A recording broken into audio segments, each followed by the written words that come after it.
Hello বন্ধুরা, আজকে আমি একটা অন্য টপিক নিয়ে তোমাদের সঙ্গে আলোচনা করতে এলাম। একটু মন দিয়ে শুনো, পুরোটা দেখো, তাহলে হয়তো অনেকেরই অনেক কাজে লাগবে। তোমাদের বন্ধু বান্ধব অনেকের মধ্যেই শোনা যায় যে ইউরিক অ্যাসিডটা একটু বেড়েছে।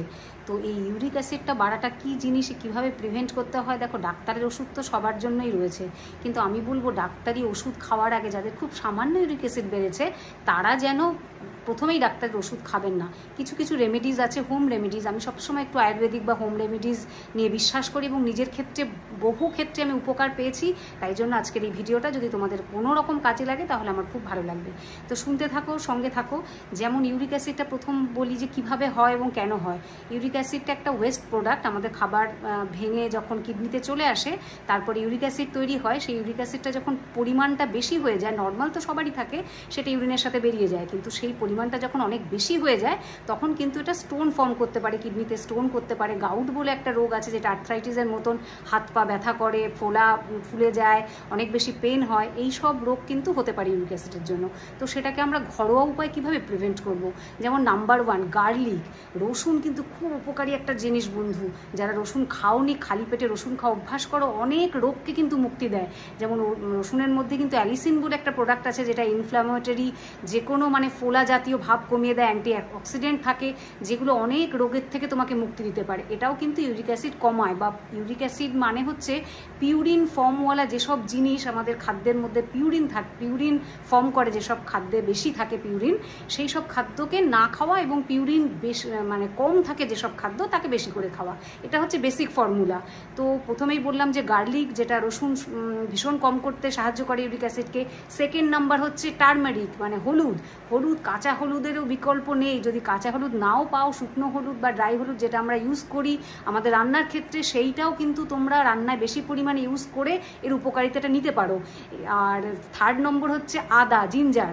এটাও কিন্তু খুব উপকারী একটা পিউরিন কমানোর জন্য বা ইউরিক অ্যাসিড কমানোর জন্য। তো আদাটা তোমরা যেভাবে খুশি ইনটেক করতে পারো, খালি পেটে কিছুর সঙ্গে খেতে পারো, বা চায়ের সঙ্গে আদা খেতে পারো, বা অন্যান্য মশলায় আদা বেশি পরিমাণ ইউজ করে তোমরা ইনটেক করতে পারো। আর একটা জিনিস হচ্ছে অ্যাপেল সাইডার ভিনিগার। অনেকেই খেয়ে থাকো রোগা হওয়ার জন্য, কিন্তু এটা বলবো যে 1 চামচ অ্যাপেল সাইডার নিয়ে তুমি যদি 1 কাপ জলের মধ্যে দিয়ে সকালবেলা খালি পেটে খাও তাহলে কিন্তু ইউরিক অ্যাসিডের সমস্যা কমতে পারে। যে প্রচুর পরিমাণে চেরিস খেতে হবে, বেরি, আর ভিটামিন সি সমৃদ্ধ জিনিস যেমন লেমন ওয়াটার, লেবুর জল, খুব সাধারণ একটা জিনিস কিন্তু ভীষণ উপকারী, যেটা কিন্তু ইউরিক অ্যাসিডকে কমাতে সাহায্য করে। সকালবেলা খালি পেটে খেতে পারো, সারা দিনেও তুমি ইনটেক করতে পারো যেভাবে তোমার পছন্দ। তো ভিটামিন সিওয়ালা যেসব জিনিস আছে, যেমন লেবু রয়েছে, অরেঞ্জ রয়েছে, বেরিজ রয়েছে, চেরি রয়েছে বিভিন্ন প্রকারের, এই সবগুলো তোমরা ইনটেক করতে পারো। আর যেগুলোতে অনেক বেশি পরিমাণে লো পিউরিন ডায়েট করতে হবে, যেমন কার্ড, ব্যানানাতে প্রচুর পরিমাণে ম্যাগনেসিয়াম থাকে, পটাশিয়াম থাকে, এগুলো কিন্তু ইউরিক অ্যাসিড কমাতে সাহায্য করে। আর দুধ, দই অনেকে খেতে বারণ করে। দুধটা ডাইরেক্ট না খেলেও তোমরা দইটা কিন্তু খেতে পারো বন্ধুরা। দইটাতে কিন্তু প্রচুর পরিমাণে পিউরিনটাকে কমিয়ে দেয়। তো সেই ক্ষেত্রে দইটা একটা উপকারী জিনিস। আর কি খেলে ইউরিক অ্যাসিডটা বাড়ে সেটা হচ্ছে নাম্বার 1 হচ্ছে রেড মিট। রেড মিট তো শরীরের জন্য খারাপ, সবাই জানো, এটা নতুন করে বলার কিছু নয়। তবে ইউরিক অ্যাসিডটা বাড়াতে রেড মিট সবথেকে বেশি সাহায্য করে। সেকেন্ড হচ্ছে সি ফুড, যেগুলোতে সি ফুড বলতে দেখো ওর মধ্যে কিন্তু তোমার পমফ্রেট আসছে, চিংড়ি মাছ আসছে, এগুলো কিন্তু সি ফুডের মধ্যে পড়ে। আরও অনেক কিছু আছে, যারা খাও তারা জানো, এগুলোকে অ্যাভয়েড করতে হবে। থার্ড নাম্বার হচ্ছে মেটে, লিভার, এগুলোতে কিন্তু পিউরিন প্রচুর বেশি পরিমাণে থাকে।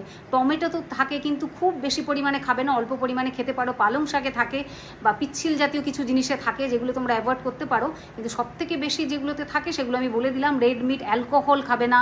এই 2-3টে জিনিস ফলো করলে কিন্তু ইউরিক অ্যাসিডের সমস্যা থেকে মুক্তি পেতে পারো। যদি তোমরা কন্ট্রোল করতে পারো ঘরোয়া উপায়, প্রতিদিন যদি এগুলোকে ইনটেক করতে পারে, প্রচুর পরিমাণে জল খাবে। যদি বা ইউরিক অ্যাসিডের সমস্যা একটু হয়ে থাকে তাহলে কিন্তু প্রচুর জলের মাধ্যমে সেটা কিন্তু ইউরিনের মাধ্যমে বেরিয়ে যাবে।